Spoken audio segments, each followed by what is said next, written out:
Welcome to the Pop-Off with Gene Fitzmagic and friends. Your daily sports and entertainment radio show, live all over the world. You're going to want to hear what these guys have to say. With their hot takes, recaps, previews, and predictions, sometimes these guys might get along, but most times, they won't. So see what happens when these guys pop off about the world of sports and entertainment. Hello, everybody. Welcome to the Pop-Off. We're ready to pop off. It is Gene Fitzmagic. It is James Wudi. It is Nigel Downer. What's up, fellas? Yeah, what's good, y'all? I have to make a request, Nigel. Can we have no more AL East hats in the house, please? Why my Yankees are in last place? Can we have no more AL East hats, please? Because every time I see one, it's another knife in the heart, man. And there's the connecting factor today. The fact that I'm just putting all these knives just in your heart, just little ones, just these little ones, just in your heart every other day of the week. It's been a rough season. We're actually gonna talk a little bit about the Yankees. We'll talk a little baseball later on this week. Not too much today, but this week we will talk a little bit of baseball on Thursday. With the Yankees being part of that topic of conversation, because I don't think anybody expected to be seeing what we're seeing right now with the Yankees. So, but there's so many other things, man. A lot of signings happened. A lot of renegotiations have happened. Some really crazy things in the NFL right now with, and also some craziness in the NBA that we'll also discuss. But we do want to, on a sad note, we do want to give our condolences to the family of Alex Collins. Just passed away in a motorcycle accident. Just 28 years old. It's just you see 94 as his birth year, and you're like, what oh my, like you don't expect that to see that as the first number in a tribute to someone passing away. It's just gone way too soon. What a shame. And our condolences to him and to his family, and rest in peace. Was a pretty good back with the Ravens. Had a little stint with Seattle, and I know he was in the USFL. This past spring. Mm-hmm. But he had a really good run with the Ravens. I thought he was a nice back they had over there when he was in Baltimore. And again, so just rest in peace and condolences from Pop-Off family. Do we want to get into some football, guys? Love it. Yeah, I think so. Let's at least try to have a little bit of a happy day. I'll tell you who had some good news just yesterday, and maybe this morning. Anthony Richardson named the starter of the Indianapolis Colts. What does that mean for the Colts this year, Nigel? That just means there's going to be a lot of positivity from me going forward. Just so you know, this whole pod is just going to be a lot of love, and it's going to be a lot of ridiculousness. Let's do it. And I think that this is huge, man. This is great for not only the organization, not only for Richardson and his peace of mind, but also the fan base. Again, we all know what kind of state of turmoil that the Colts people have been in. And so, to now have this come out and just the energy that surrounded him, and hopefully, he comes to fruition as the athlete, as the stud that we all think that he can be. So I think this is fantastic news, and I think it's great for everybody, including the Colts. Would you have let him cook a little bit in the oven for a little bit, or are you agree with starting him right away, Wudi? Oh, sorry. Oh, well, yeah, you could answer that too. No. Go hit it, Wudi. Hit it. Well, for every action, there is a reaction. Right, so I will take Nigel's positivity and give you a double dose of negativity. Ooh, all right. No, what? He even did the Maloney. He was like, the curse is upon you. Because I would let him cook in the oven. The Jets gave Zach the keys, right? He had decent talent, gave Zach the keys. Now where is he? Right? Giving these young guys the keys. Now, of course, some people earn it. Joe Burrow came in. He was Hollywood.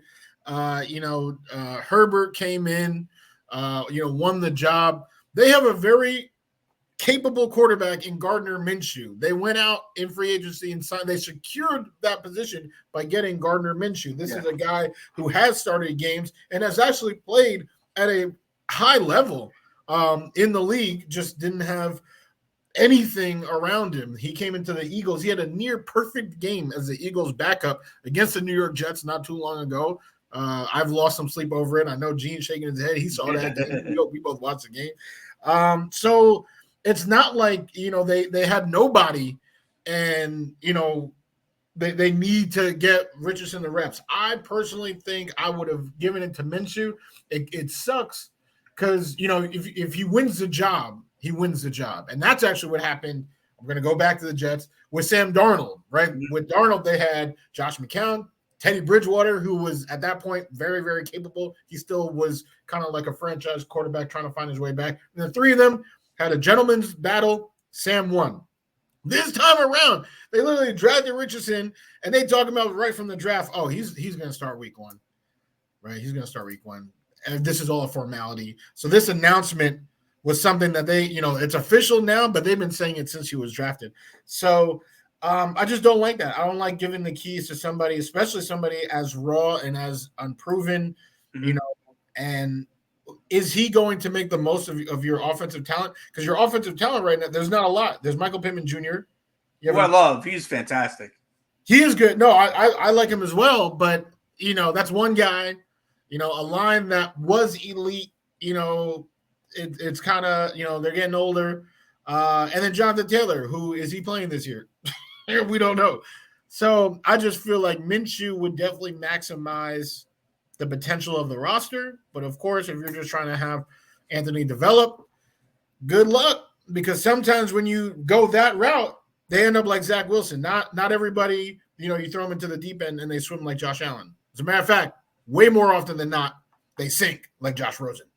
Yes, I agree. I was draft time. I was right online with Anthony Richardson. I was in the Anthony Richardson. I was in the fan club. I think he's going to be a fantastic quarterback, unless you rush him too soon. Unless you put him out there too soon and he gets shell shocked. We've seen a lot of really good quarterbacks come out of college that maybe would have had a chance if they were right in the right situation and get shell shocked. I still say David Carr could have been a good quarterback in the right situation, but he was sacked a record number of times and never had a chance to develop. I don't think that'll happen with Anthony Richardson as far as getting sacked. I think he's too big and fast, and I think he's got a decent offensive line around him.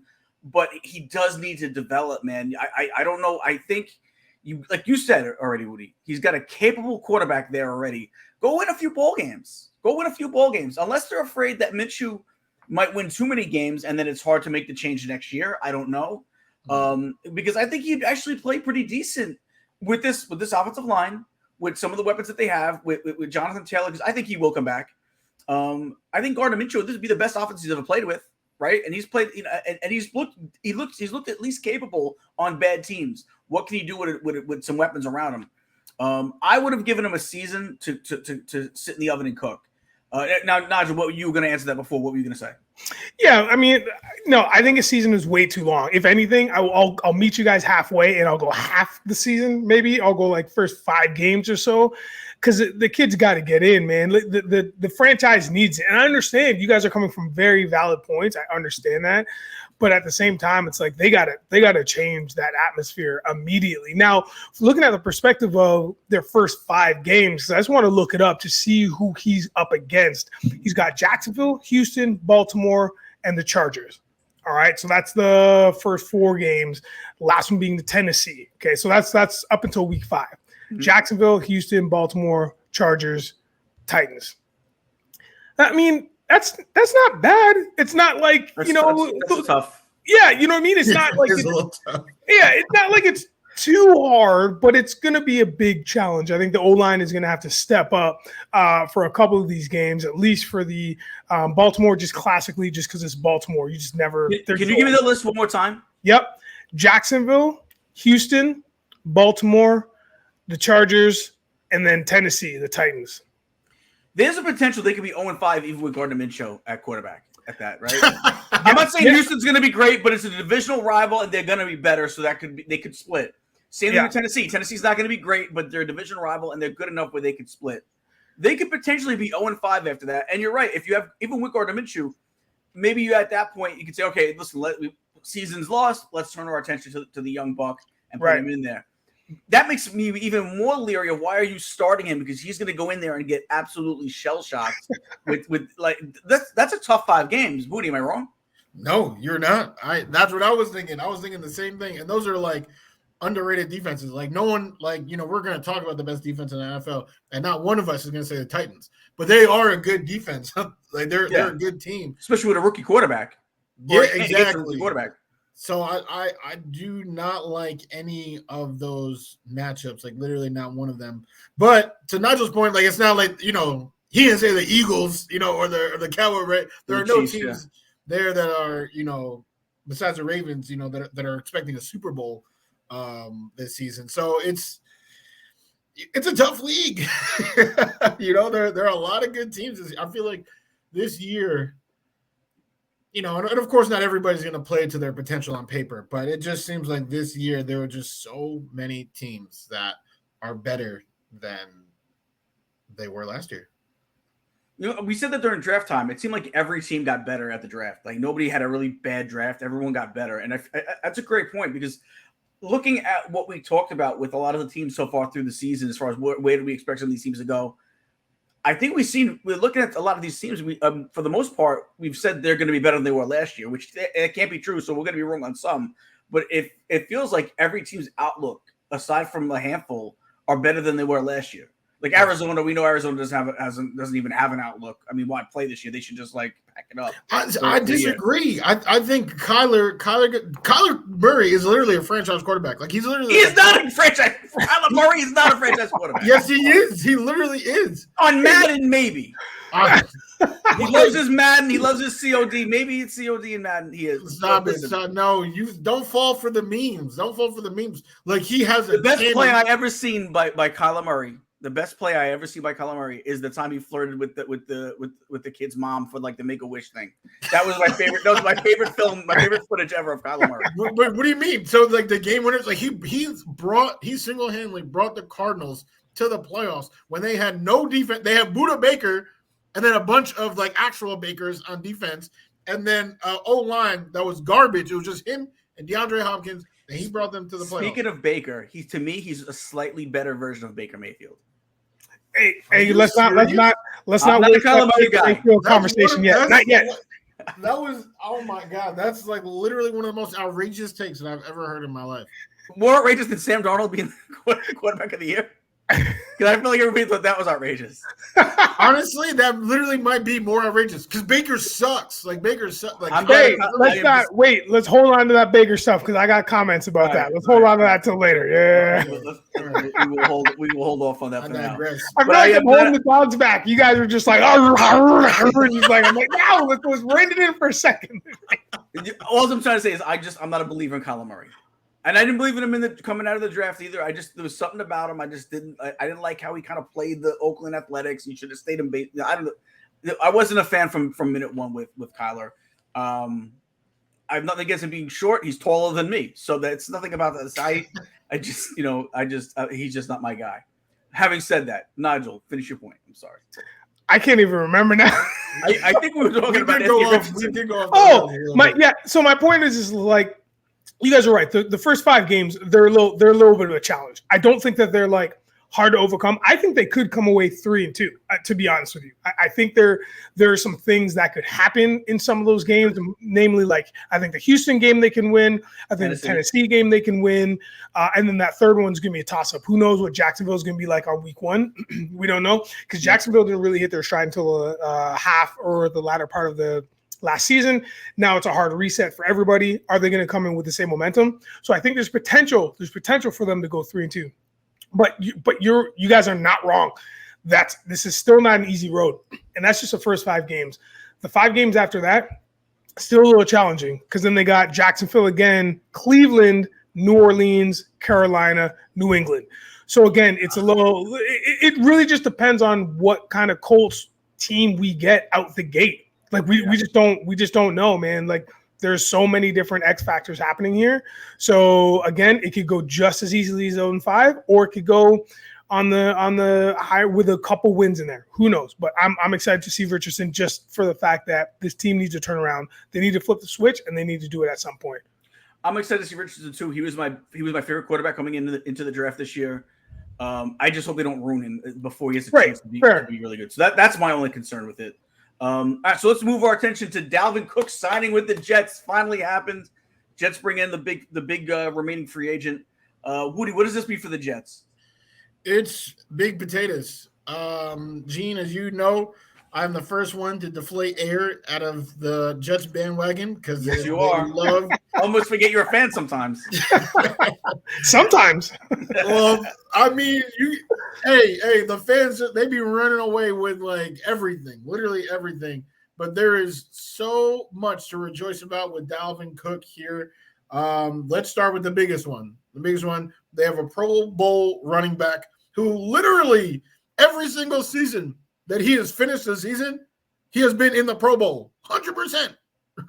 And it's kind of crazy that we're, including last year, right? So we're just we got an elite running back, somebody who knows what it is like to perform at a high level. So obviously that rubs off on Brees and trickles down the line. For Rodgers, there's a lot of hype with Rodgers. Hard Knocks was crazy. It was just like some weird like love fest for Rodgers. But the man is 38. 38 is 38.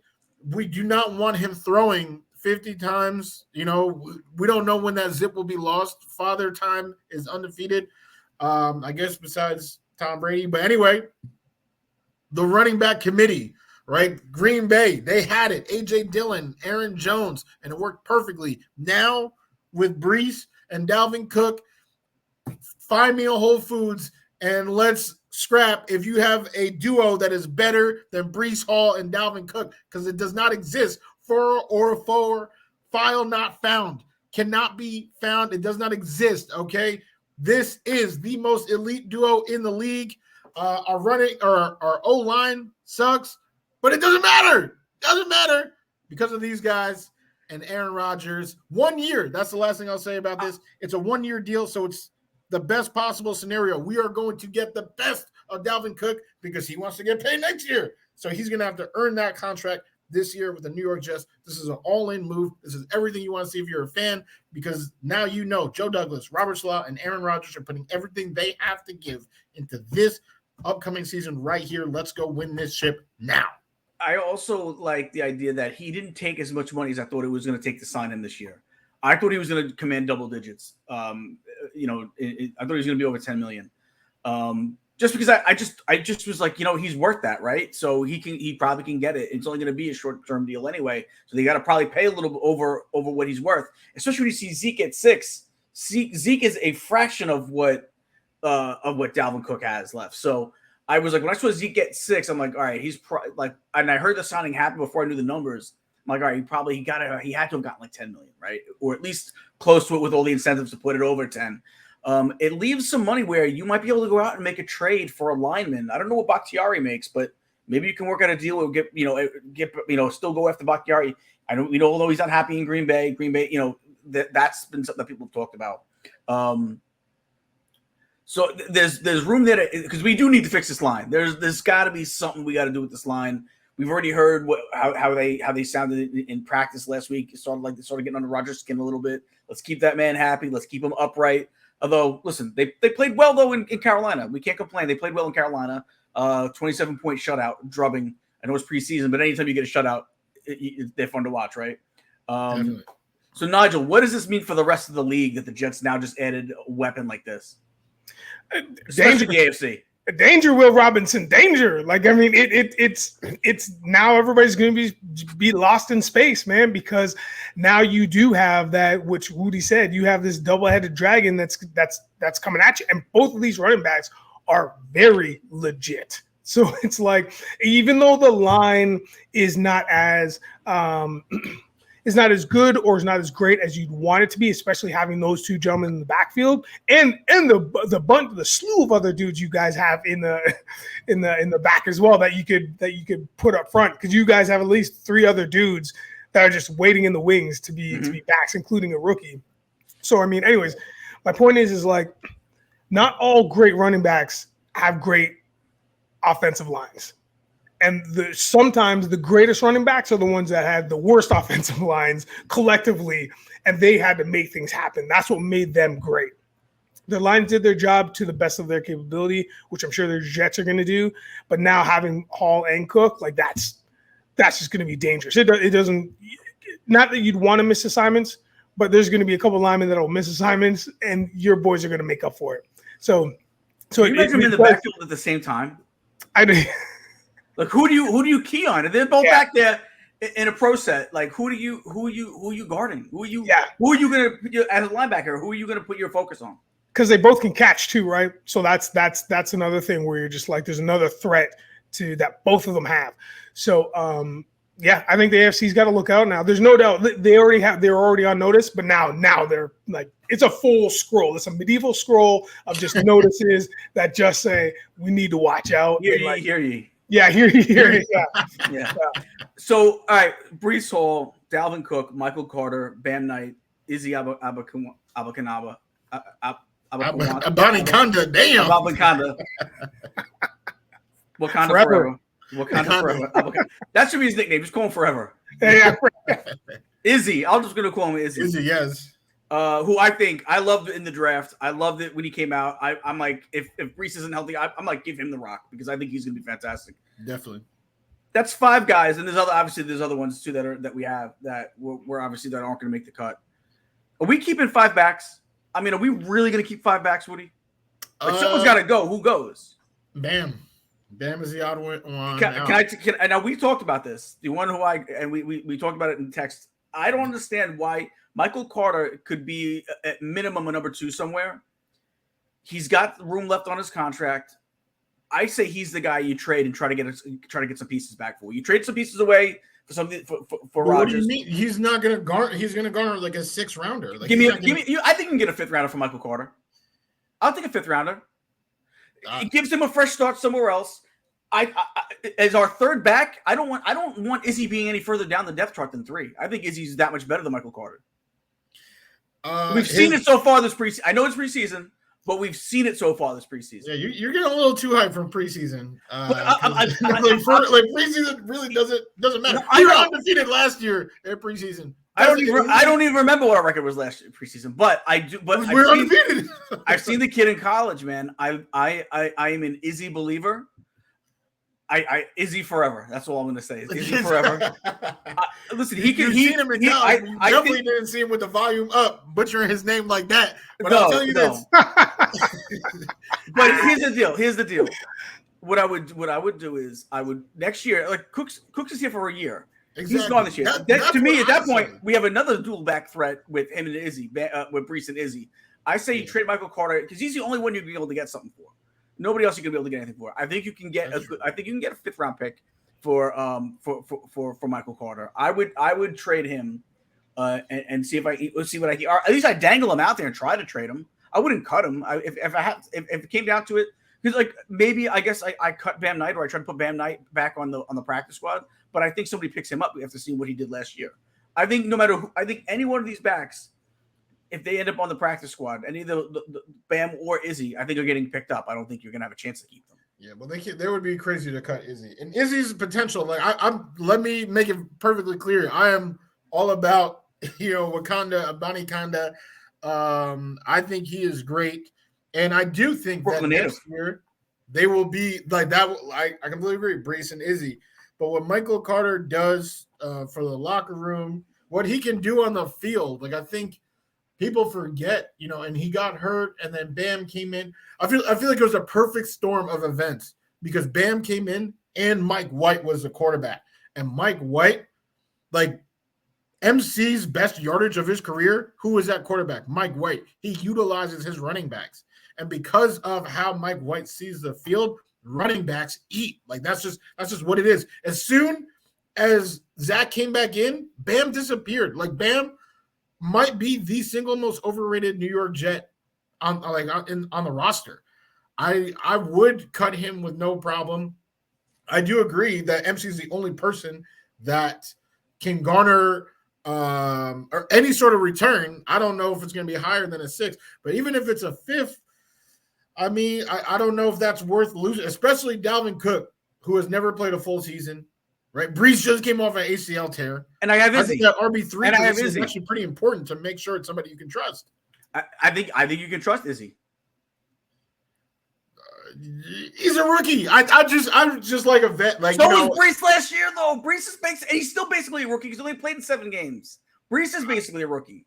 I'm just saying it's nice. I'm saying instead of cutting one of them, try trading, and who are you going to get the most for out of them to trade is Michael Carter. I will not be.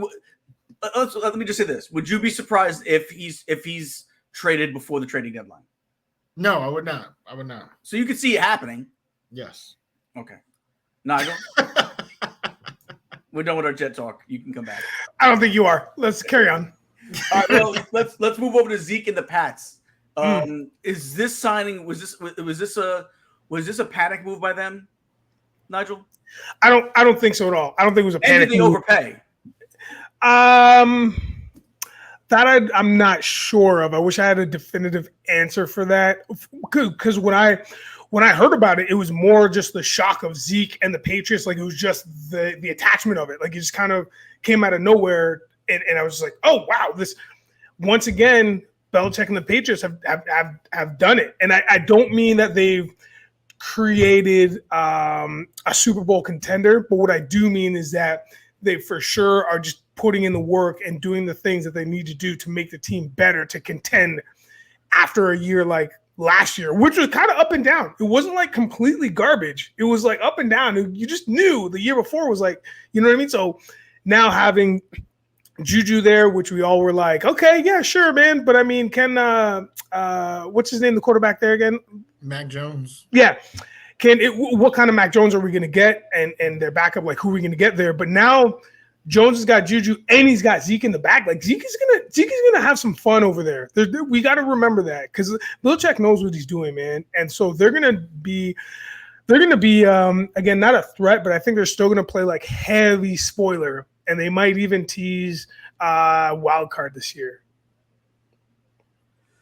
My only thing is this: do we think?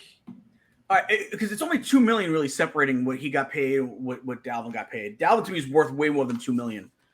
Could this be one of those things where the Patriots knew Dalvin definitely was going to the Jets, and we're like, all right, let's just lock this other guy up now, since before it's too late? Because if you were willing to pay Zeke 6, wouldn't you be willing to pay Dalvin 8? Yeah, I mean, based on the timing of the two reports, how can you not feel like that? Yeah, you know, they came out 1-2. It was like, yeah, and Belichick. I mean, you knew.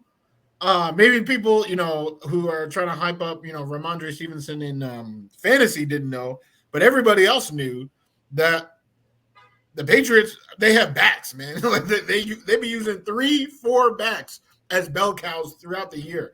So to try to tell me that, Ramondre is going to be RB1, like, this large of a margin between RB1 and RB2, it wasn't going to happen. And we knew that they wanted Dalvin, so they didn't get him. So, that meme, and I'll post it as my story, that meme like, I want, I don't even know, I want Sprite. Oh, we got Sprite at home. And it's just like, this bootleg, lemon lime beverage. Like that is literally the Patriots. Oh, we want Dalvin Cook. Well, we got Dalvin Cook at home. This Zeke, he is washed. On a better O-line, the man can only garner 3.8 yards per carry. Like he literally does not have the same burst. He's never been a good pass catcher. What they do have is somebody who will pretty much guarantee to punch it in if you're within 3 yards of the goal line. That's what you have. You have a goal line finisher, and he loves those. Belichick loves those. He used LeGarrette Blount for that same thing. Like so. Yeah, it's nice, but I'm sleeping. I'm sleeping on that addition because I don't think it does too much. I think Zeke these days is more of a name than an actual player to be feared. I agree with that. Also coming back to the mix, Zack Martin is now back in Dallas Cowboys camp. How big is that a threat for the rest of the NFC East? How big is that for the Dallas Cowboys? Nice. Huge. Yeah, go on and take it, Wudi. It's huge. Trench warfare is the big thing in the NFC East, right? Eagles, Giants, Commanders, every single one of those teams have the top 8 D line in football. And then the O lines, right? Eagles, probably number 1. The Giants worked very hard on theirs. We're going to talk about that later. Commanders, They trying. So for the Cowboys, who also have an elite D line, and now you got Zack Martin to secure that O-line that's absolutely vital to stay alive in the trench warfare that happens in the NFC East. There's no division in football that has more intense battles in the trenches, and Zack Martin might be the number one best player on all of those lines. So to get him there and secure holes for Tony Pollard, now Deuce Vaughn might be climbing up the charts, is absolutely crucial. It's like, getting hit with the defib. All clear, Zack Martin's on the O-line. Yeah, I agree, man. Nige, what's your take on it? Listen, sometimes you can try and revive a body and it just doesn't respond. You know what I mean? Sometimes you revive it and it's, what happened? Nothing. It goes back to sleep. You know what I mean? I'm over Dallas. This is the one time y'all are singing, I'm going to zag because I've been the happy guy. Now I'm like, okay, I got to bring it down a little bit. The Cowboys are still the Cowboys. Isn't that what Stephen A says? Like, they're still the Cowboys. So, look, Zack Martin, of course, shout out to him. Shout out to his accolades. Shout out to just being a monster in the trenches. I don't know how this is really going to translate postseason, post-regular season. I don't know. I don't know what the wear and tear is going to do after the season, man. Dallas is just – sometimes I look forward to Dallas making the playoffs just because they're not going to make it out of round one. Sometimes I'm like, that's fine. They're just taking up a spot, but that's fine.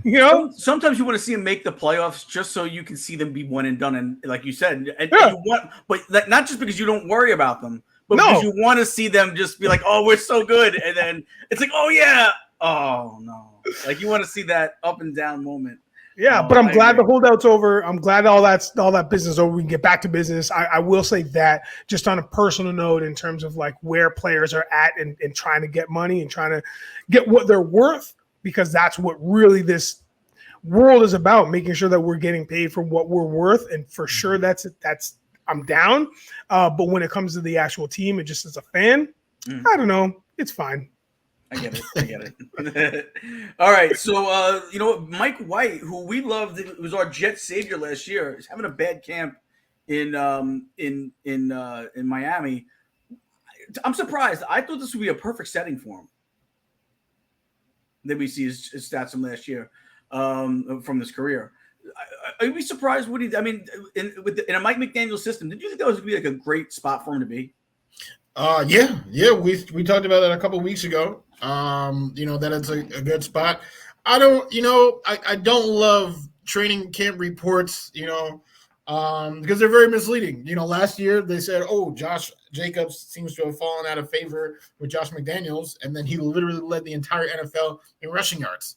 They also said, ooh, Zach looks good. He went 7 for 8, with 3 TDs in training camp. He's ready to take the leap. And then he was trash and was absolute dead last in quarterback rating last year. So training camp, in terms of trying to actually predict what the outlook is for the season, is extremely unpredictable. You literally it's garbage to me. So struggling in camp, that's not anything you ever like hearing, but I think he'll bounce back if he does get the opportunity, and Tua gets knocked upside his head for the 8th time in 2 years. Yeah, I still would expect Mike White to do what he does. And what is that? Hit guys very accurately within 15 yards, quick reads, quick looks, and get it into the hands of the fastest guys. I'm shaking in my boots if Mike White is under center. I don't care what's happening in training camp. I agree. I think when push comes to shove, he'll. When the bullets are flying, because if you think about it, he didn't ever really look great in preseason with the Jets either. He just looked better in the regular season. It's like when the real bullets are flying, I feel like is when he actually outperforms what we always thought of him. Nige, I agree or disagree? Agree. I think the opportune word here is opportunity. And Wudi said it, like if he gets the opportunity, because everything has been about Tua. And unfortunately, when the scope or the lens has been shifted or moved over to White after seeing him perform 85 yards, 1 INT, all of a sudden, and whatever the speculation is or whatever information that we're being handed towards in regards to his training camp performance, I mean, we're not setting this guy up to succeed by any means, like at all. So, I mean, it's just like, of course, we're just going to take this information and regurgitate this and be like, well, he sounds like he's having a bad time at camp. But again, it's that opportunity, man, because it's been all about Tua. The media has tackled. I'm using these words before I get to my point, but the media has mentioned how Tua is learning how to take a tackle or learning how to hit the ground, and all this. That stuff is ridiculous within itself, and everybody's talked about that under the sun. But we haven't talked about the fact that Mike White is backing him up. I use air quotes here because we don't know what week one is going to hold. And that could be Mike White starting, which would be fantastic, right? And I think it'll be fine. And to Wudi's point, the guy knows how to throw a ball. Yeah. So it's like, if anything, if Tua's in for the first couple of weeks or whatever the game plan is, and then we shift over to White, Miami's in good hands. They're still in good hands. Not worried at all. All right. You guys, let's turn our attention to the NBA for a minute. Then we'll come back to the NFL. I don't know if you guys heard about this beef with James Harden and Daryl Morey. James Harden called Daryl Morey a liar, and says he will never be part of any organization that he's a part of. Look how handsome both those men are. They could be like a super duo, man. Anyway, so what do we make of this, man? Like, we thought there's a good chance he might stay in Philly, and now it sounds like because he didn't trade him to the Clippers for like a bag of balls, he's a liar. And from what I gather, that's what it sounds like. I think he assumed he was automatically going to get traded to the Clippers. Clippers probably thought, oh, we can pay peanuts for him, cents on the dollar. And Daryl Morey, being a smarter guy than that, was like, well, then we'll just either hold on to him or he can sit out, is what it sounds like. And now, I think it was more like we could just hold on to him, and then thought James Harden would kind of be okay with playing. Turns out not so much. What do we make of this, Nigel? I think the whole of the NBA is more drama than any wide receiver in the NFL. Like the NFL receivers, they bring drama like nobody's business, and they are notorious for it. And that's what we do, and I'm fine with it. But this NBA season has been wild, like the last couple seasons. Yep. So to really pinpoint this conversation that we're talking about, wasn't it like less than a week ago, maybe a week ago, Harden was like, I'm down, I'm all in for Philly, like let's get after it. After whatever drama he had created months before that, it didn't do anything. When it was like, I want out of here. Finally comes at it, says, that's it, Philly's my home, let's make this happen. He's not going to Houston, he's not doing this, he's not doing that. And then now we get this info, and he calls him a liar. He says it twice, and he makes the second one definitive. He's like, let me repeat myself, or let me say this one more time. And says it again verbatim. I was like, my guy, what are you doing? So I don't know what this is about now, because this also says to me, does he not want to play support system to Embiid? Is this about not getting Embiid a championship and just getting him a championship? You know what I mean? Like, because we all know that, the Philly media and Philly itself wants to get Embiid a championship so bad. Is Harden just not on board now? It's like, no, I want the championship. Like, me want the championship. Is there a place that Harden can go that he would be the guy, though? That has a winning opportunity? Yeah. Where he's going to go anymore at this stage in his career that he would be the guy, unless he goes to a team like that doesn't have any players right now, like a Houston. Yeah, this guy's what? He's 36, I think. I mean, 34, 35. He's younger than we thought. I think he's like 35. Right. Okay. So, and regardless of that, he's now got Nick Nurse like coaching up that team, and Nurse's resume, championship aside, just what he's done with the team. What are you doing, man? Like, suck it up and at least play for a year. I just think it's completely ridiculous. I don't know if I've even said anything, because I just am beside myself at the wishy-washiness of it, and now to make that kind of a claim, whether or not homeboy is a liar, but I'm just saying, to make that claim and make it definitive and be that aggressive or that overt about it, that's a lot. That's a lot. So he's got to go. I don't know where. Well, let me ask you, Wudi. Would you trade him? Would you say at this point, okay, he's got to go, or do you say, you know what, if you don't like it, sit? What would you do? Definitely try to trade him, get value back, because like this is his last year, right? Like, so he has to, right? Like if they don't trade him, he walks away for nothing. Which he could have did this year. He opted in. He that's the thing. He opted to stay. And I think he opted to stay to get that contract money and then be traded, thinking that that's what was going to happen. That's what I think that he thought. Oh, so if they want to be so here's the thing, and I wish Caleeb was here because this is something that he mentions and I wanted to echo, but since he's not here, I guess I'm not the echo. I'm just gonna say what he would say.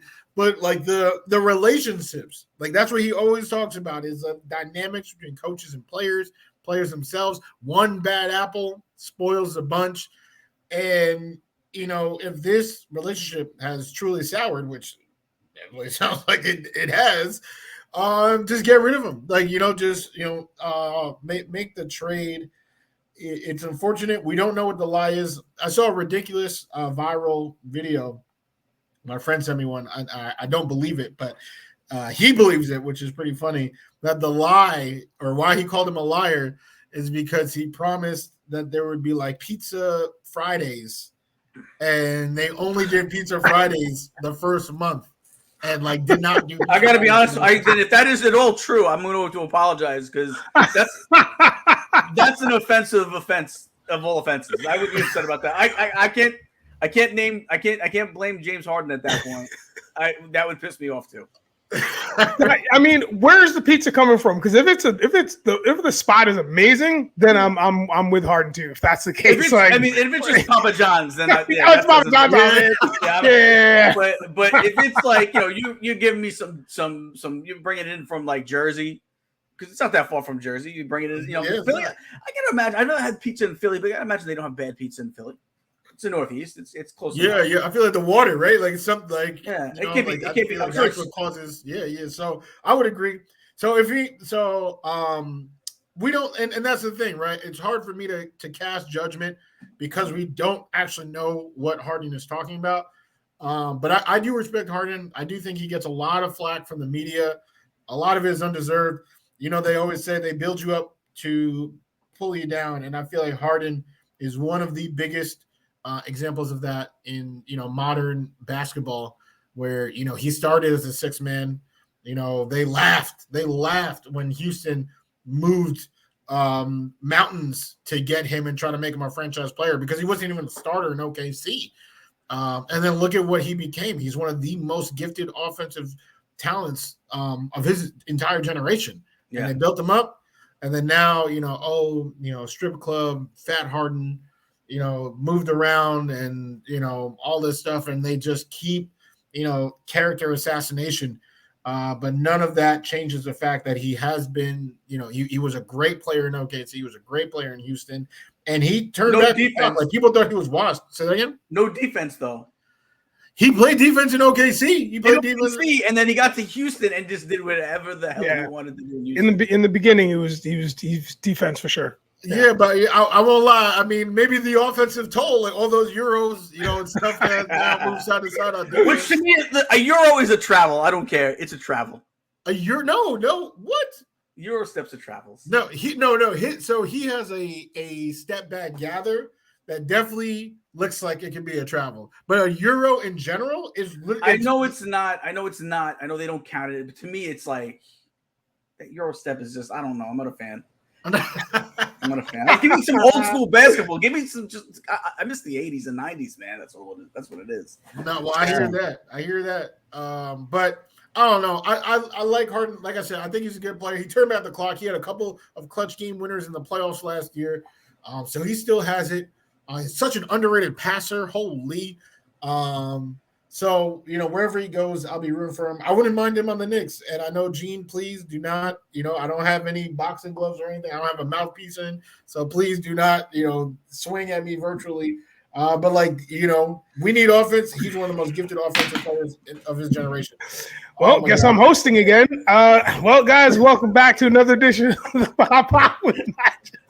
If they were to bring James Harden onto the Knicks, I would not root for the Knicks. That's crazy. It's literally crazy talk. I just had to say that. My headphones are messed up now. I threw them down. Now they're like echoey.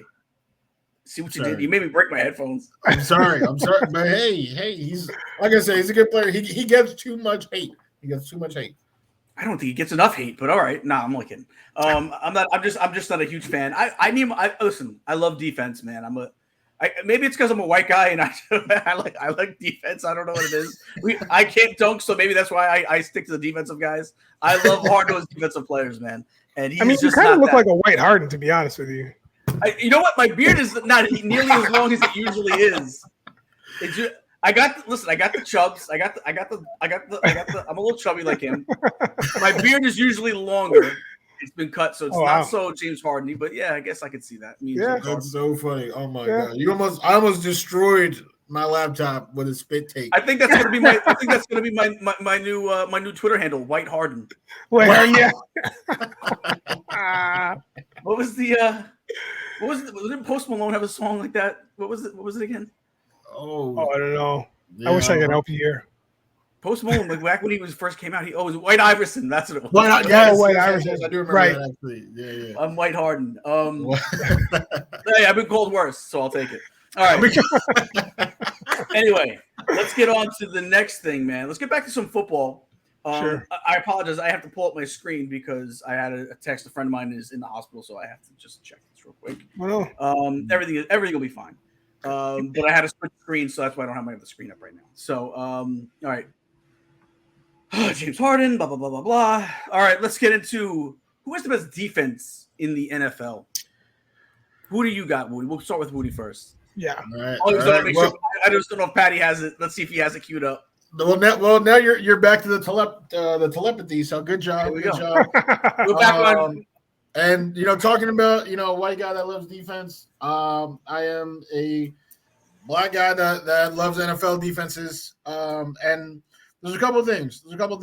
If we're talking Madden, right, like roster, right, then the best defense has got to be either the Eagles, right, who pretty much have just immense talent everywhere that you can think about, or the Chargers, right? I brought up the Chargers when we talked about the best secondary in football. I mean, look at what we're looking at. J.C. Jackson is shut down. Asante Samuel Jr. is shut down. Derwin James could be the best safety in all of football. And then Joey Bosa, Khalil Mack. We're talking about elite pass rushers and the best secondary in football.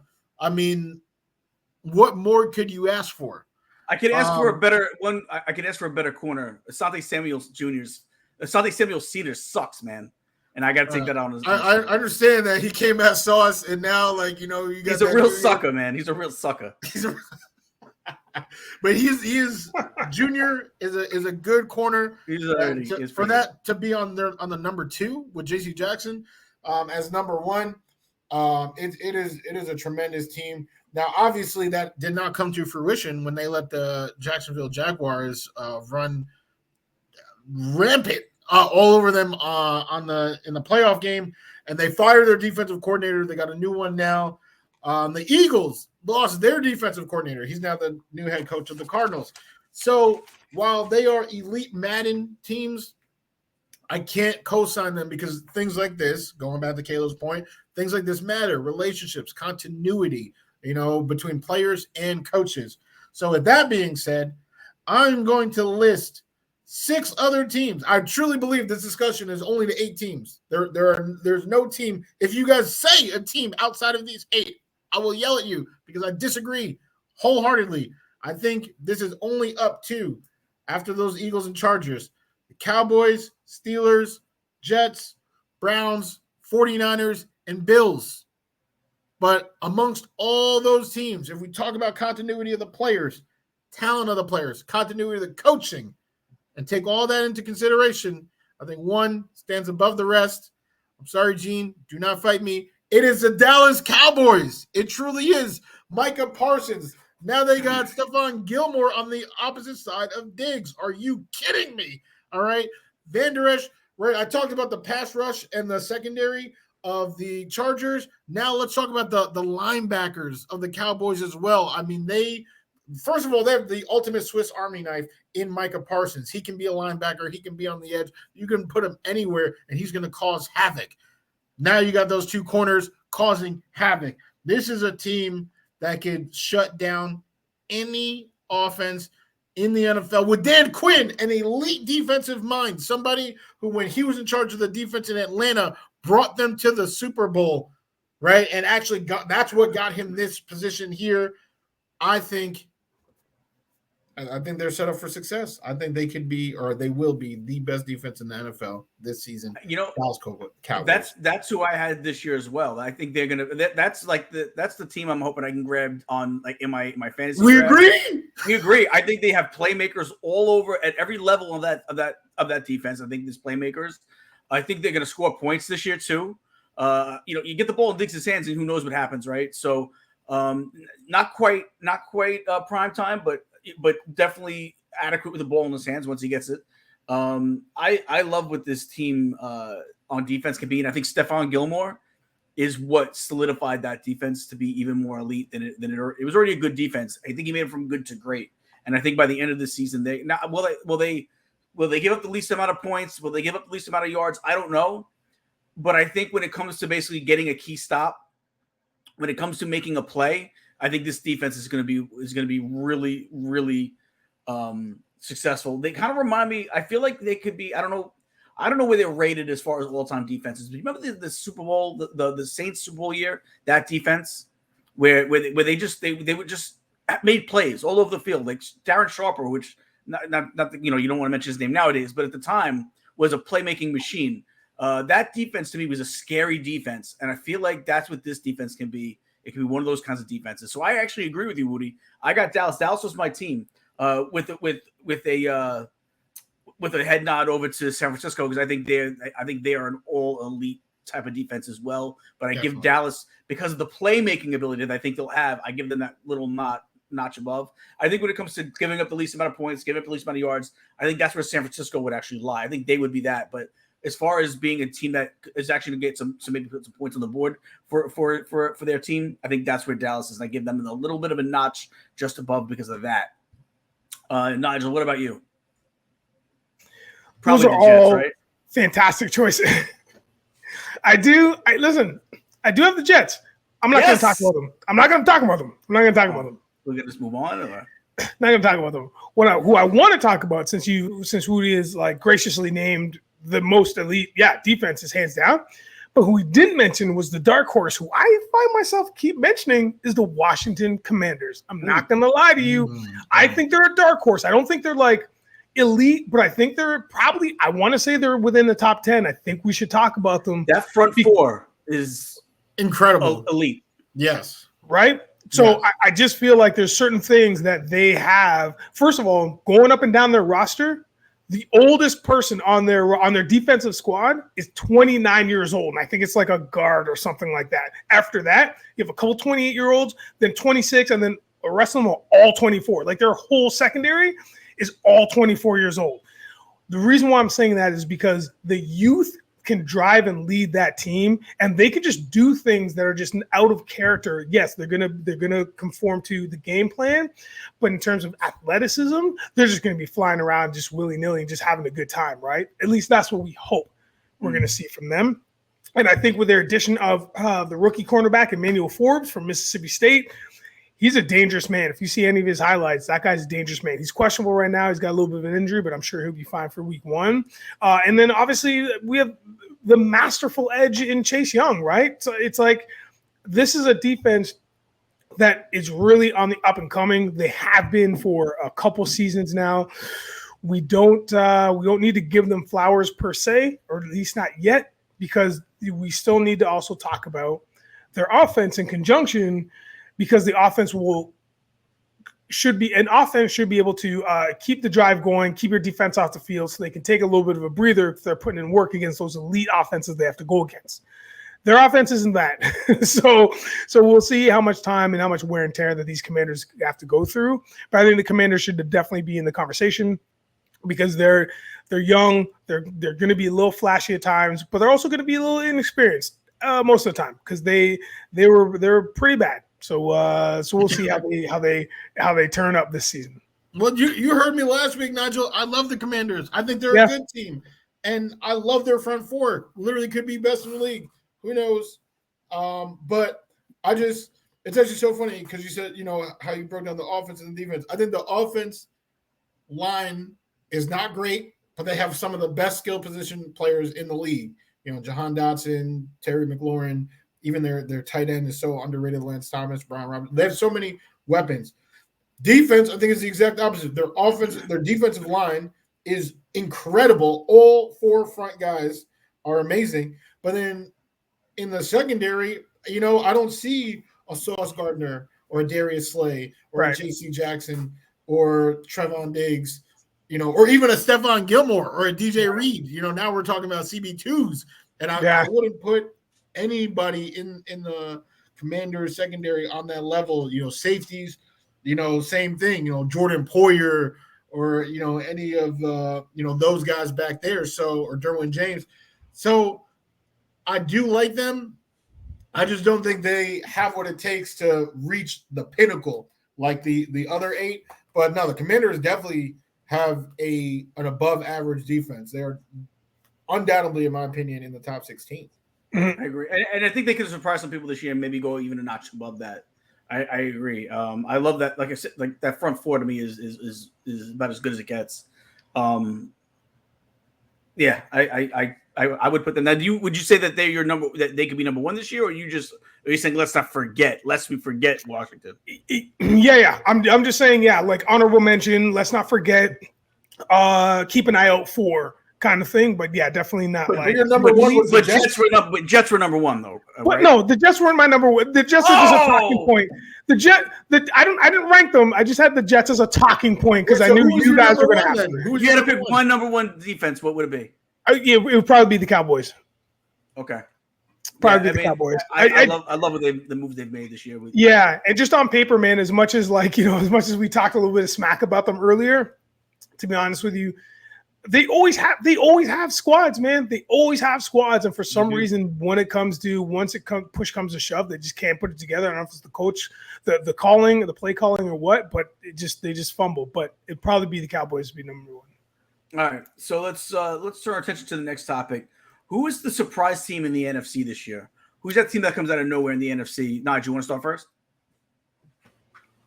Yeah, I think I'm not going to go much on this because I don't think I need to. I think it's the Detroit Lions. I feel like I was trying to take a page out of Caleeb's book in terms of who's a team, not the team that we know are already good or were good last year and they're going to be even better this year. Who's the teams that have just been bad and are going to improve or going to be a surprise. And I think the Lions are that team. I think historically, especially Thanksgiving games, except for the last maybe season or 2, because we've seen the rise, have been bad. They've traditionally been bad. But I think with all the hubbub and all the gambling and all that kind of stuff that is kind of was cancerous to the team, all those things have been washed away or been filtered. And now you're getting a team that has fans selling out Ford Field for the first time since 2002 when they started playing there. So people are behind this squad. And I think it's a thing, especially with their cornerbacks. I know Jerry Jacobs is probably going to be taking a step back in terms of his role, like a reserve role kind of thing. But they've got a lot of weapons now, man. They've got a lot of things that are gonna make people want to play them, are gonna make people want to watch them.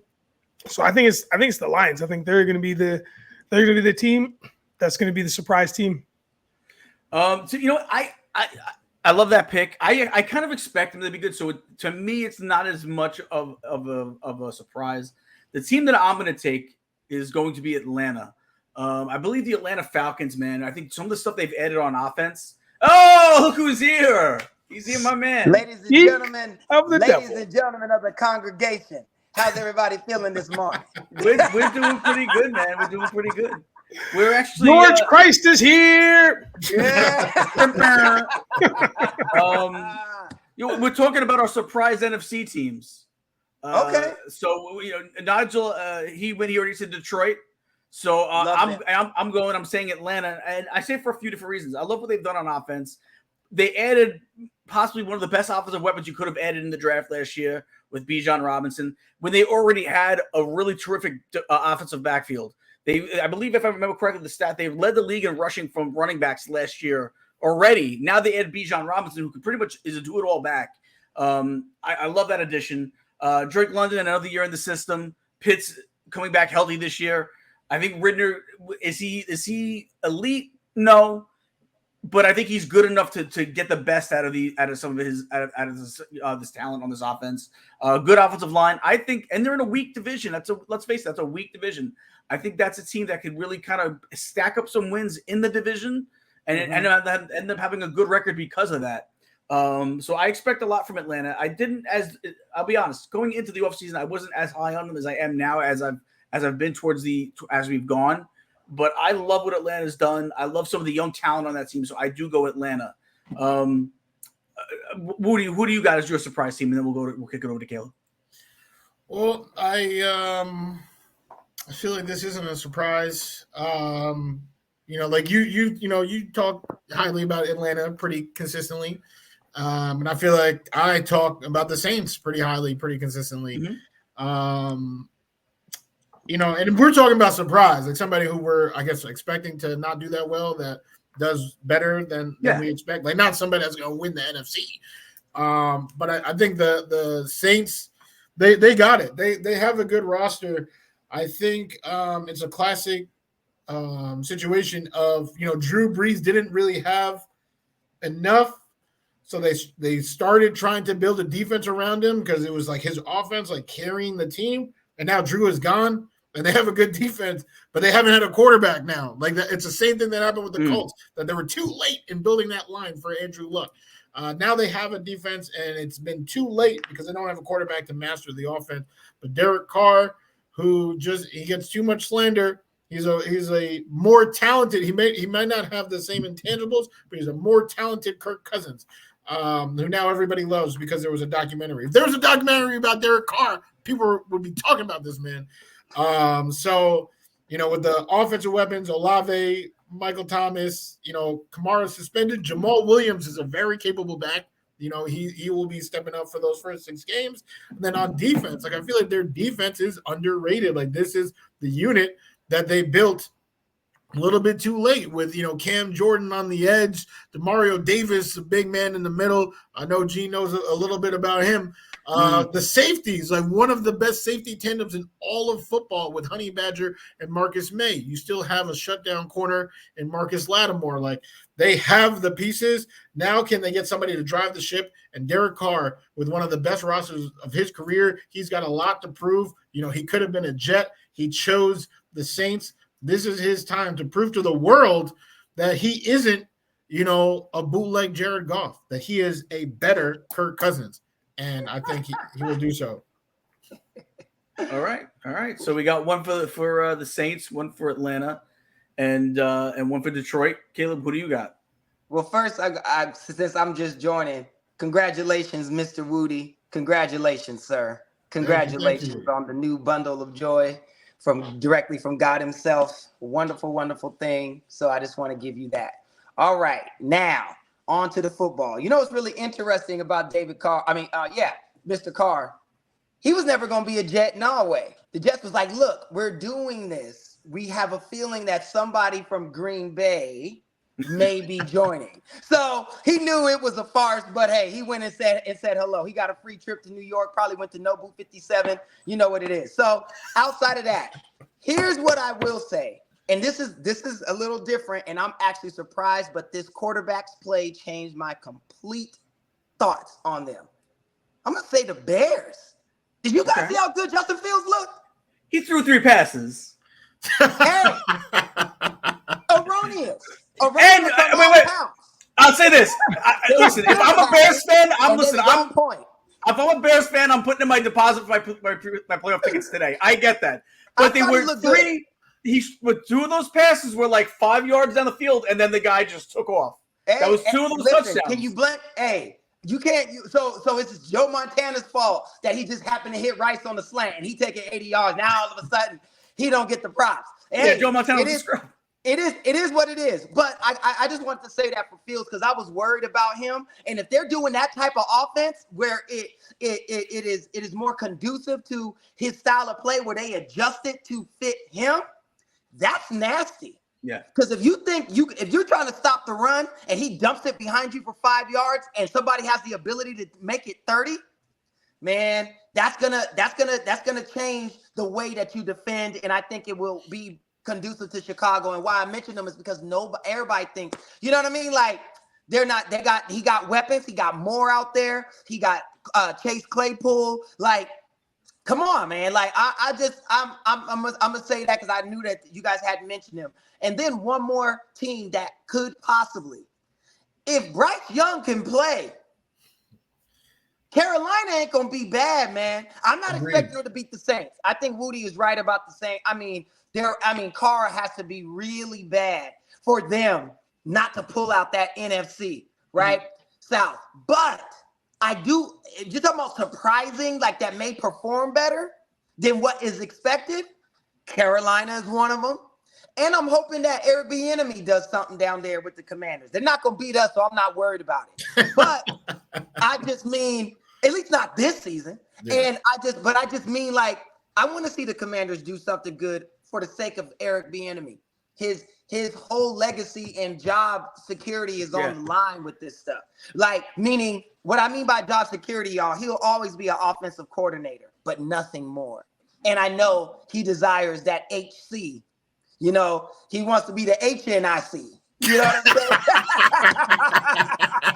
saying? If you don't know what that means, go watch Lean on Me. But anyway, shout out to Joe Clark, the Batman. But like I said, I think those guys are like right there. And I'm telling you, if Bryce is halfway decent, because they're gonna give him the nod, he's gonna roll.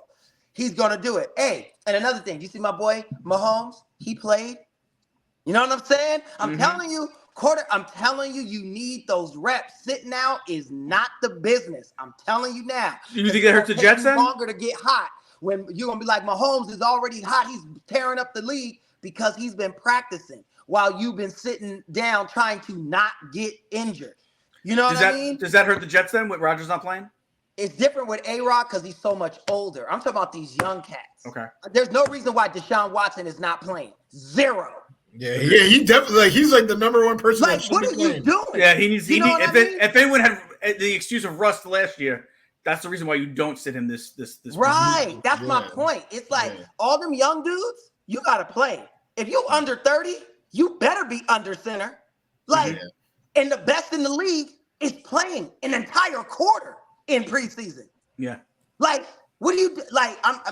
See, that's the difference between the greats. They do the stuff that nobody else does, right? Like, that's why he's so much better than the rest of y'all. You know what I mean? Because he's going to go out and get reps while you trying to not get hurt. You know, it's ridiculous. You can't think like that. I love Winning Time on HBO. That's what he told Magic. You got the Pat Riley character is in there saying you can't be thinking like that. You got to play. You can't think about the injury, right? Like, that's the idea. If you're thinking that, you toast. So anyway, you already lost. Hopefully these guys at least get one game in before this regular season, because they will start slow. You'll be 3 games in before you start warming up. And let me tell you, those 3 games could be a big difference in whether you make the playoffs or where you're seated. You know what I mean? So It's like you got to come out guns blazing in the NFL. Even though I know it's 18 games, it's still it's not 82. Yeah, for sure. All right, so guys, let's talk a little bit about the season outlooks for the 3 teams. This week this episode we're gonna do the New York Giants, Baltimore Ravens, and the Jacksonville Jaguars. Let's start with the New York Giants, though. Wudi, what's your outlook for the Giants this year? Telepathy. You had it. Here we go. All right, because I know I have to get out in front of you guys because I know all 3 of you are going to rag on this team. But the Giants have quietly had one of the best off seasons in football. They're right up there with the Steelers in terms of knowing what they were missing and doing their absolute best to attack it. Let me anoint Joe Shane and Brian Daboll as one of the best new GM head coach duos in the entire league. They both came from the same organization, right? Buffalo. And now here they are building Buffalo NFC, right? In their own version, building this team up from scratch. And what Daboll did, turning that ragtag group of bums and bringing them to the playoffs. Honestly, they should, I don't care if what happens in the future, they should build a statue in Daboll's honor. what he did, bringing that team like that, it was the same team. It was the same team as last year. And please name me 2 receivers that played during the Giants season. Darius Slayton. Did he play a double-digit number of games? I don't think so. Hey, but I'll tell you what I do know. I'll tell you what I do know. I do know this. They were finding receivers on Wish.com. And you throw them out there, and Brian Dable was having them catching passes. Like it's unbelievable. It's unbelievable what they were doing. So what did they do in this offseason? Drafted the highest rated center prospect, top 5 receiver prospect, top 5 cornerback prospect, added Darren Waller, right? Mm-hmm. So on the outside looking in, we all clown them for extending Daniel Jones, and I am not going to be the guy who tries to hype up Daniel Jones and call him some of the most ridiculous nicknames that New Yorkers have come up for him. But Brian Dable is in the building. Like, this is Dable's choice. And I respect Dable's offensive mind enough. He helped develop Josh Allen. If he thinks there is juice there to squeeze with Daniel Jones, all right, let's see it. Let's see it. This was his choice. He made it. All right, let's see it. Now you got Saquon for this 1 year. I feel like the Giants aren't going anywhere. People think that last year was a one-hit wonder. I think this was the start of a run of above averageness. Unfortunately, that division sucks. Like, can I see them going in the top 2? Not this season. There's just too much firepower in Philadelphia and Dallas. But they are a good team. I think they will, at the very least, still be in the wild card hunt. They could surprise us because we know interdivisional play is crazy. But the Giants, they have strengthened every single weakness they had on their roster in this one offseason. Sometimes I forget you're a Jet fan because you always take the opposite approach that I think a Jet fan would take. I gotta talk to Abby about having your Jet fan club card revoked. I gotta talk to Abby about that. I'm just not biased. I'm an objective observer. No matter what team we talk about, I'm objective. That's I hate the Giants. I think the Giants take a major. I'll agree. They added some big moves. I think they take a step back this year just because the division's tougher. I don't believe in Danny Dingles, as I like to call him, Danny Dingles. I think Hyatt is going to be really – I like Hyatt. I think that pick was a good pick. I actually think he's going to be one of the better receivers to come out of this draft. I'm not sold on the corner, on the rookie corner yet. I wasn't high on him coming out of college. I guess where they got him, that was the top guy there for them to grab. But I would have went another direction if I was them. I don't think they're going to catch people off guard this year. I think this is the year where people – okay, the Giants were good last year because we slept on them. We're not sleeping on them this year. I think they're going to encounter a way tougher resistance within the league this year from what they did last year. I think a lot of people slept on them last year. Even that playoff game they won. I think a lot of people said, "Oh, they're going on the road to Minnesota. They don't have a shot," and they ended up winning. I think it's because people didn't give them a shot just because I think a lot of people slept on them last year. I think that's not going to happen this year. I think this year they're going to get dealt with the way they should have gotten dealt with last year accordingly. I'm not a big Giant guy, and maybe I am biased because you clearly are biased. Are you serious? This is the most. There's not a team in the league that I dislike more than the Giants. You keep saying I think, but what you're really saying is I hope. Partly, seemingly. But I'll tell you what. There's not a team I despise more in sports, definitely in football, but I think even in sports than the New York Giants. I dislike them more than the Patriots. If it was Patriots Giants Super Bowls, I root for the Patriots. I'm a Yankee fan. I'm supposed to hate the Mets. I don't hate the Mets the Mets as much as I hate the Giants. Knicks, I don't hate the Nets as much as I hate the Giants. And in hockey, I don't hate the Islanders as much as I hate the Giants. I think the Giants are my most hated sports franchise in sports. So maybe I'm biased. Maybe it's hard for me to differentiate that there. I don't know. Caleeb, who do you have what do you have going on with the Giants this year? Wudi brought up some really, really good points, and they're actually inarguable, right? The only approach that I can make on that, and I say it, I'm telling you, I'm big on the spirit of a team. I don't feel like Saquon is in a good place. Mm-hmm. I don't think he's happy with that deal. I think he feels disrespected. And I just think those kinds of feelings bleed into others because it forces you to look at your situation. And all I'm saying, we know football is a game of inches. Will Hyatt do this for the ball or T-Rex arms? Because he knows he's really not going to be respected or valued in the way that he may believe that he is, right? Or should be.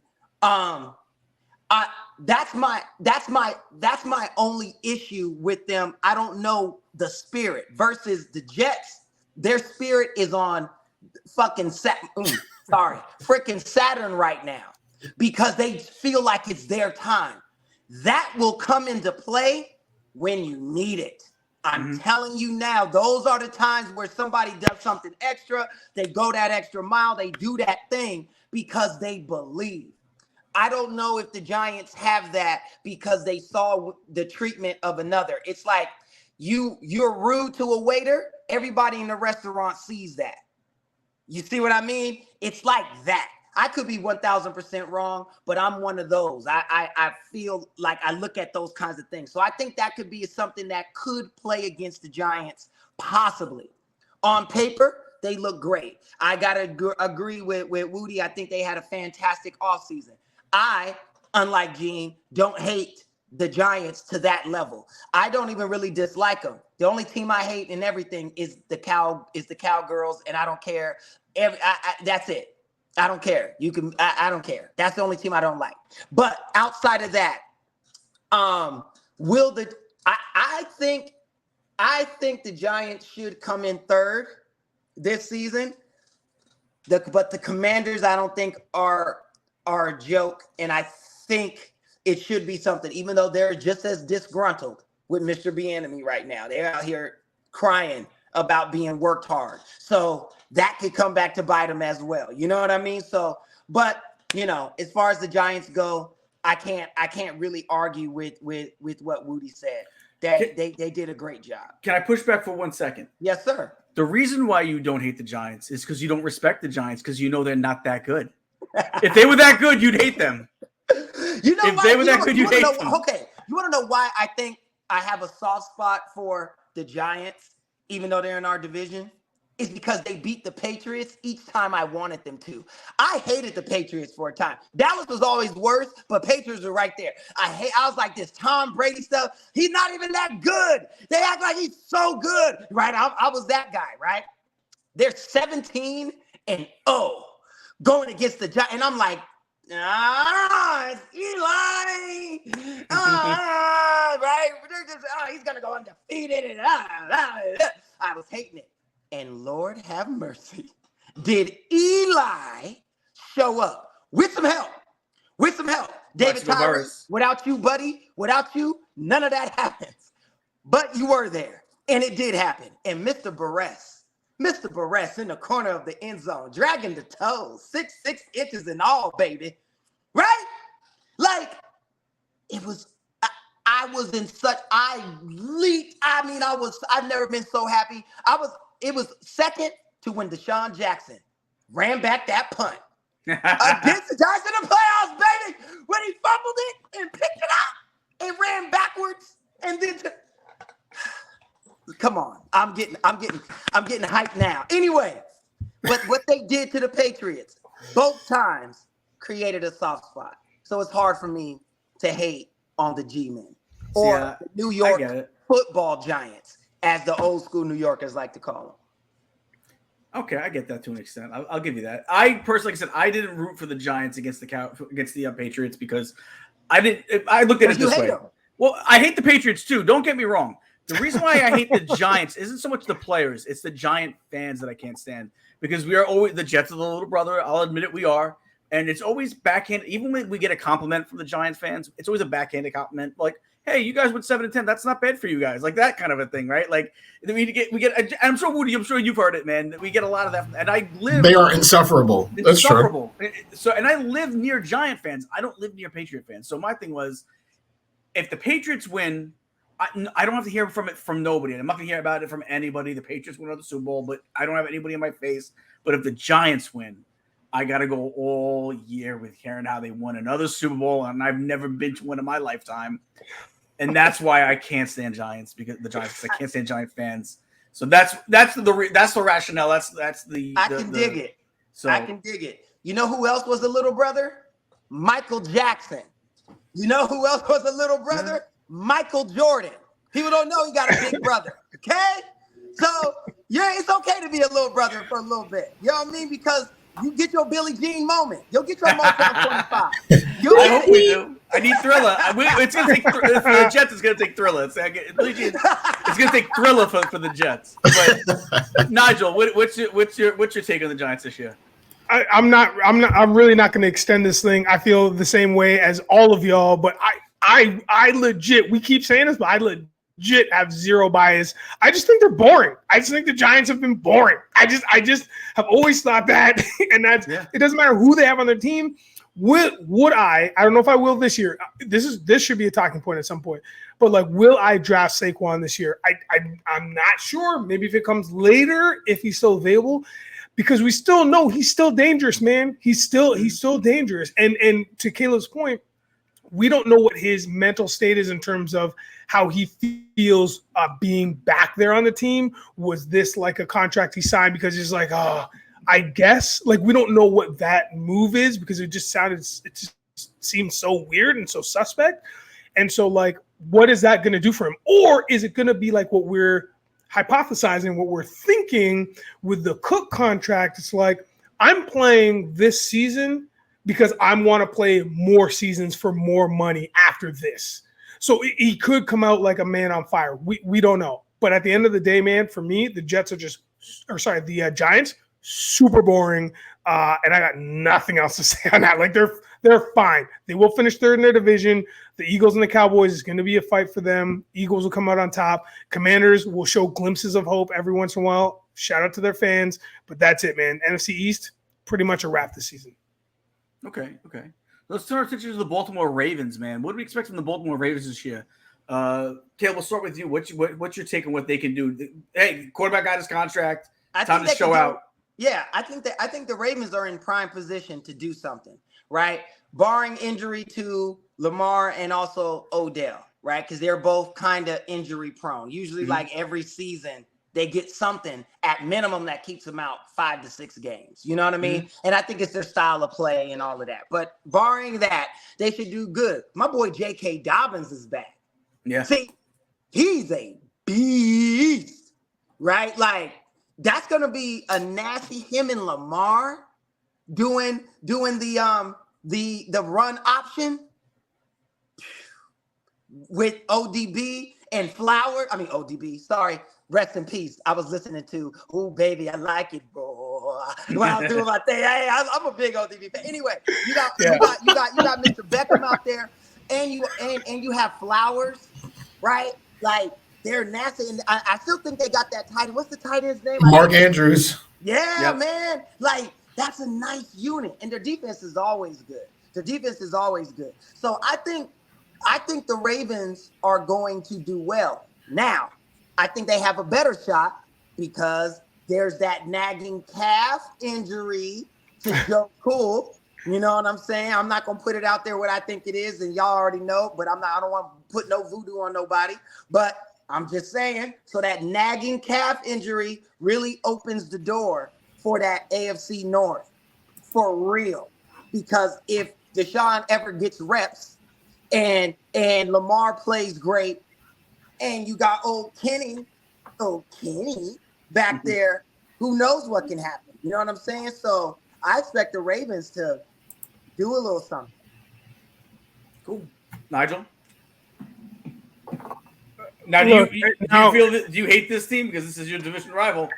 I gotta imagine you hate them more than any team in the league. Yeah, 100%. 100%. The hate is very deep and it's very strong. I have there's a lot of I want to use quote unquote friendships that have began really well, and then I found out they were Ravens fans, and that relationship dipped real quick. But listen, I digress.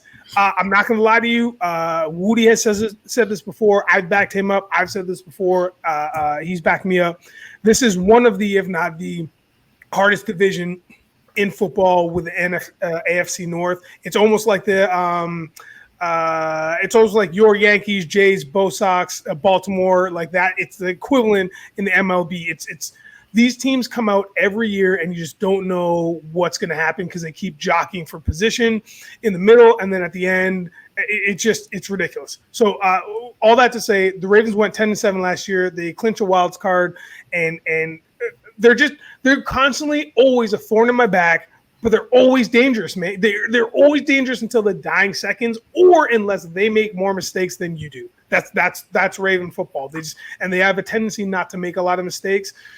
So, like, their first 5 games, they have Houston, Cincinnati, Indy, Cleveland, and Pittsburgh, right? So they'll be jacked up for that Pittsburgh game because that game is like a rivalry like none other. So they're going to be another team to contend with, man. And again, all the weapons, we've mentioned them all. Jackson, Dobbins, Beckham Jr., who knows what that combo is going to be like, Andrews.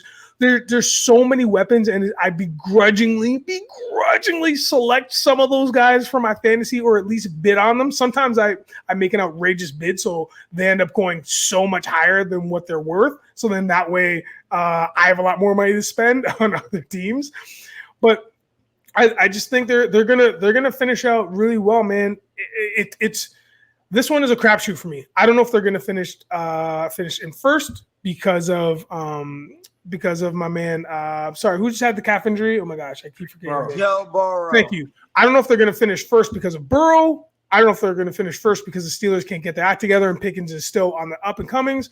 I don't know if they're going to finish third because Burrow comes back and they're still and the Cats finish like at the top of their game, or I don't know if they're going to finish last because the Steelers end up playing a lot better than everybody thought, which I hope. So they finish second or they finish first. Like the scenarios, I haven't even mentioned the Browns because the Browns are again another team in the mix. So listen, who knows?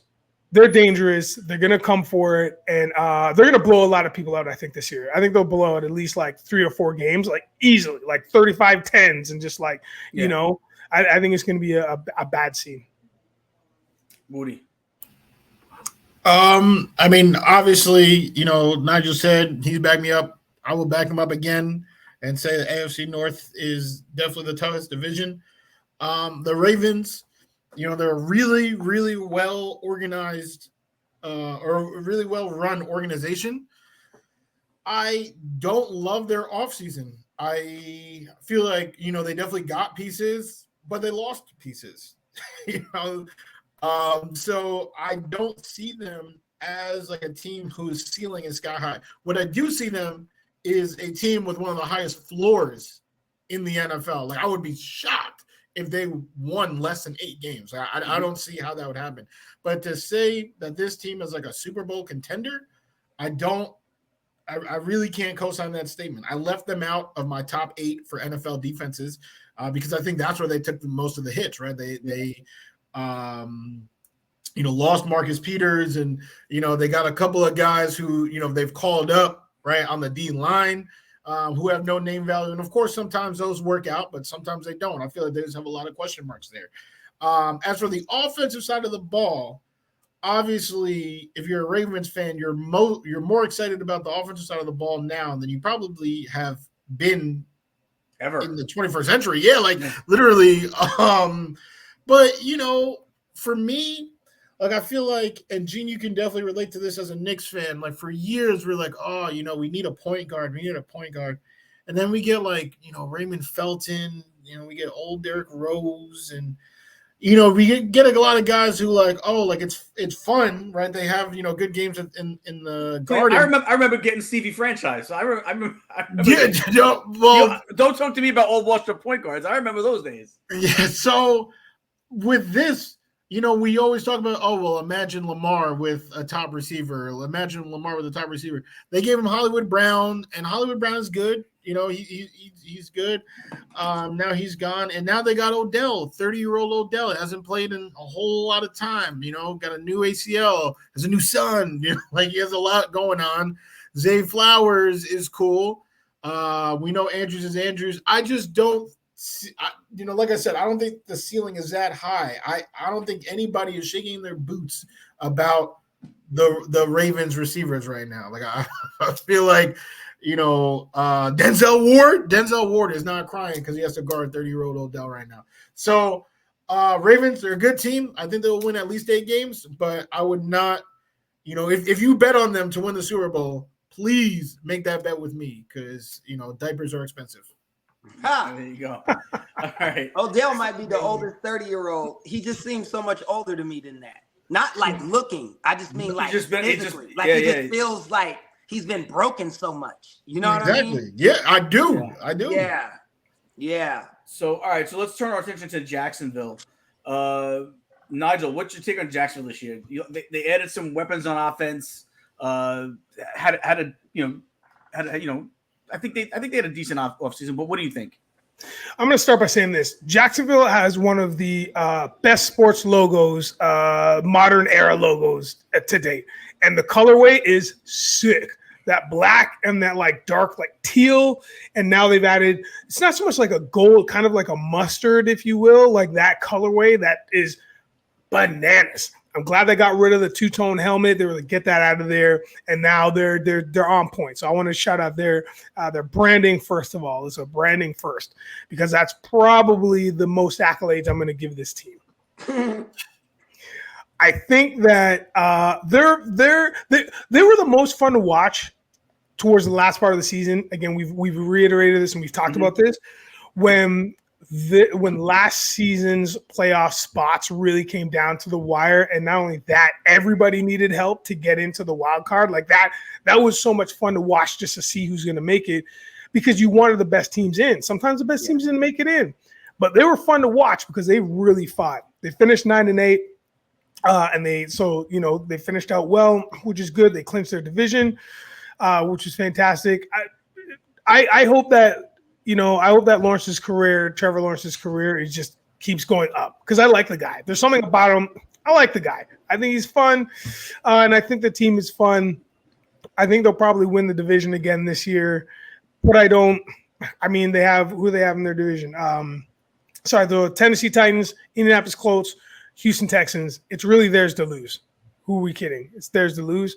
Their first 5 games: Indy, Kansas City, Houston, Atlanta, Buffalo. So that Atlanta game I really want to watch. That Indianapolis game I want to watch for sure. Week 1, I want to check that out. I think they'll be fine. I don't know. Evan Ingram, give the man the ball. Pass him the ball. Kirk as well. Ridley, sure. Etienne Jr., great running back, man. So they're fun. They'll be fun to watch. They'll win their division. Nothing too exciting for me here. Now, do you think they're only going to be as good as they are because they're in such a weak division? That's an amazing question. Yes.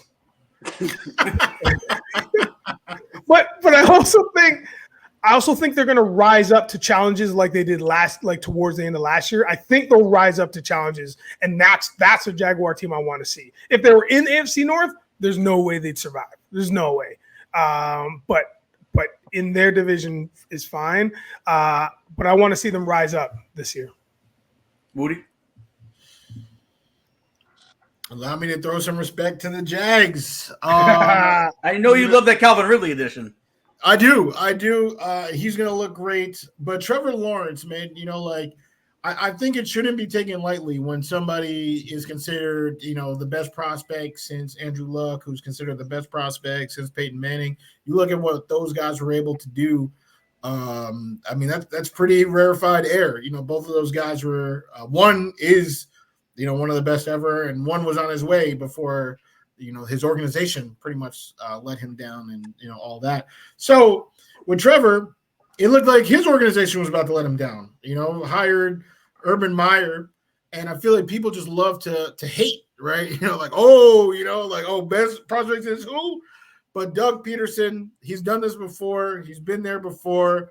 I think he was also somebody who got a little bit too much flack for what was happening. I mean, he was the coach that brought Philadelphia to Super Bowl, and then he had to deal with a lot of injuries, and they ran him out of town. So I think between the two of them, just having chips on their shoulders, I think they're going to be a really chippy team. Calvin Ridley lost a full season. He bet on some games, never bet against his team, but he missed a full season. Alvin Kamara out here beating up old men, and he just has a quick slap on the wrist, and he'll be playing this season. So I feel like the chip. What do we say? The full Pringles can on Aaron Rodgers' shoulder. Yeah. We'll just pass them out amongst the Jaguars locker room because they will be chippy. They are a very talented squad, especially on offense. Defense, they still got some work to do. But on offense, they have the pieces. And if Trevor is that guy, if he is Luck, if he is Peyton, or somewhere in between, then it won't matter what division they're in. They are a good team, and they're going to be fun to watch. So I think the sky's the limit for the Jaguars.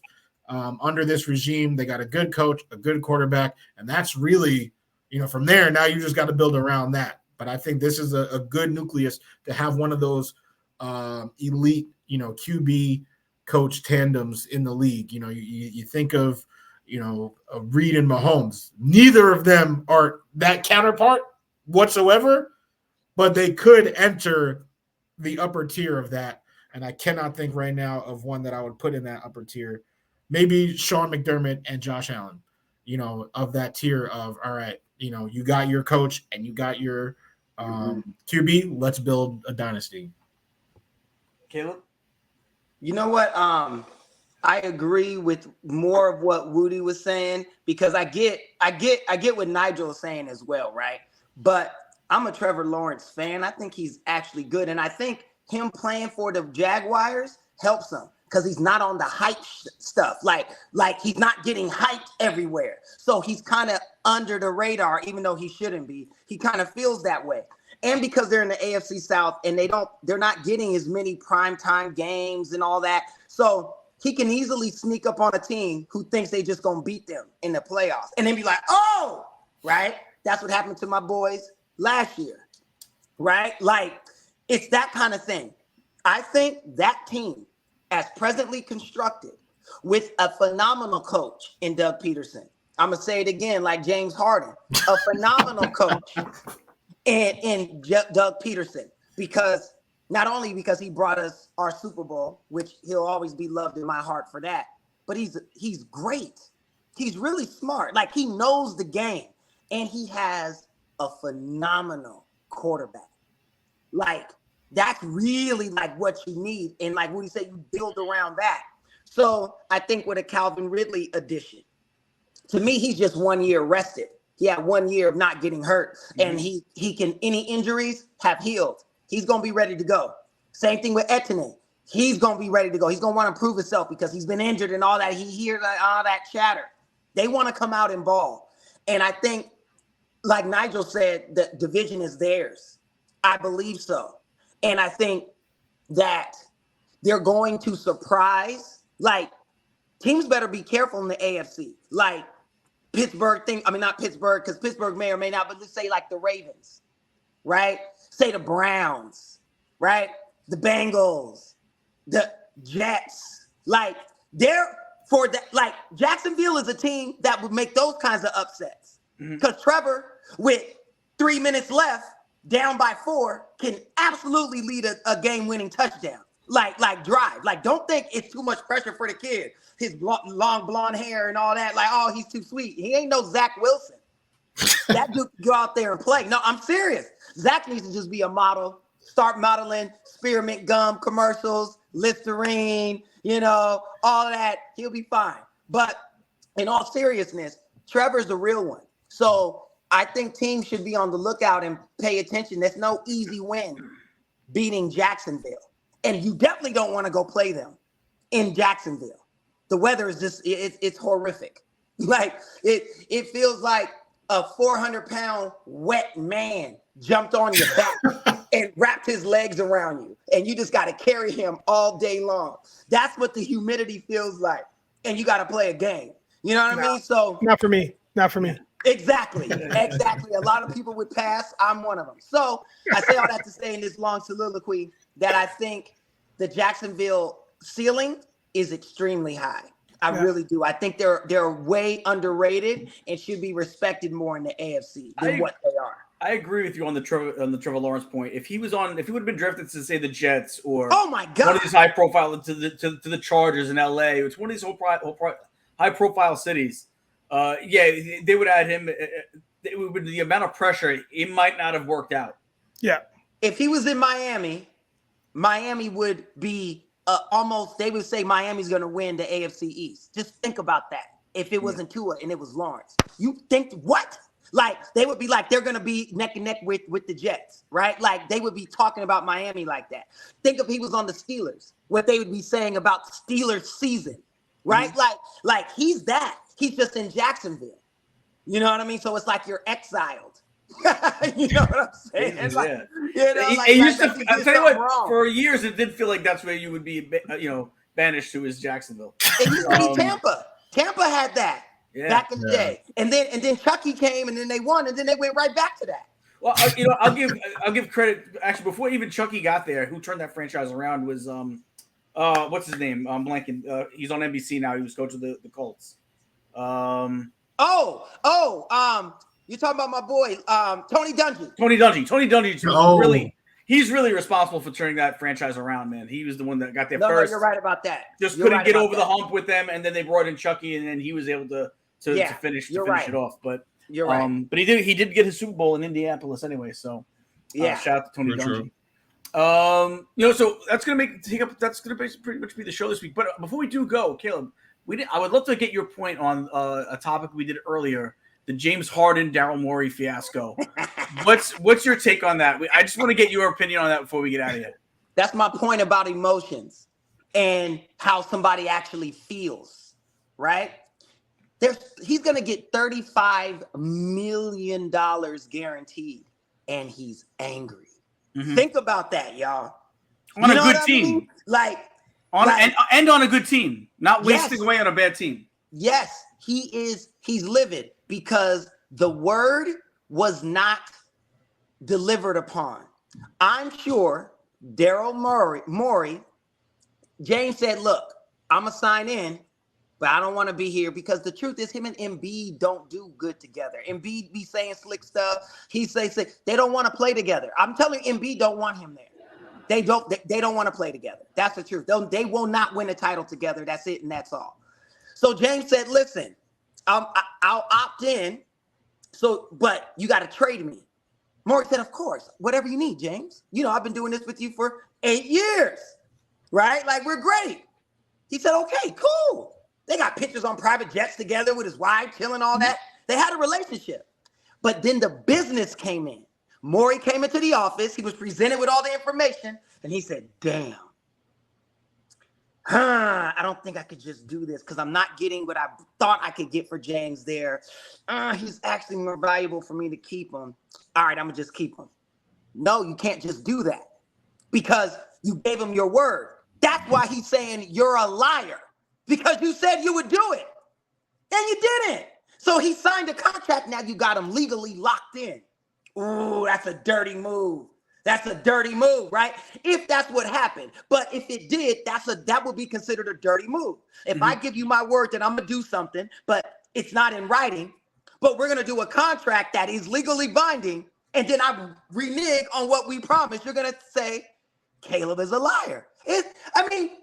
What more? Now, Morey should just keep it and say, look, man, it's business. No, it's nothing personal. It's just business, right? Because that's really what it is. He didn't get the value that he thought he could get. They were trying to make a trade to the Clippers. Wasn't going to work.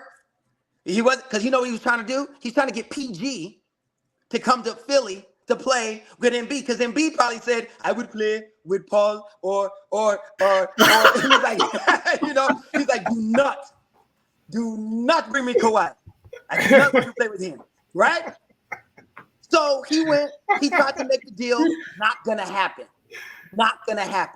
So then it went into influx. Teams know when you make those moves. So they're like, oh, they tried to go to the Clippers. Clippers said no. Now what I was going to give you is less because I know you need it now, right? That's how the business is done. Mm-hmm. So Morey played itself out, and now he has to keep James, who does not want to be there, and you promised him you would trade him. That's why he's a liar. That's why James said, I'll never play for a team that has him. So right? What do you think happens as the end result? James is stuck. He's going to have to be there. He can sit out. He can do it. But what will happen is he will ruin his career and legacy because this is the second time he will have done that. See, don't nobody care about the details. People only care about what it's perceived to be, right? You catch me on camera punching an old white guy in his face, I'm getting dragged everywhere, and I'm like, he called me the N-word. He called me. People say, man, I don't know. I didn't really hear that on the video. Plus, it don't matter. You ain't got no business hitting that old man like that. That's what happens. James is going to look like a cancer on a team. Yeah. He's gonna look like he if he doesn't like it, he's gonna cry his way out and then go to another team. And as soon as it's not right, cry his way out again. Right? So he's gonna get the reputation. Well, he already has it. He'll get the legacy as a prima donna. That's what they call those guys. You know, your boy Swagoo on, I believe it was on First Take, said that yesterday, that he goes, everyone keeps talking about Kyrie being the bad guy, but it could be James Harden really be the new bad guy because this is now the second time it's happened. Yeah. So listen, and I love shout out to the big Swagoo, Mr. Marcus Spears. I troll him all the time, and he is a great sport. He be responding to me, talking to me. He be like, "You always messing with me," because he got a big old TV. And he posted it, and I responded. I said, "Hey, I'm so happy for you, brother. That's a beautiful thing. Now you can watch Whack Prescott throw picks all day in 4K."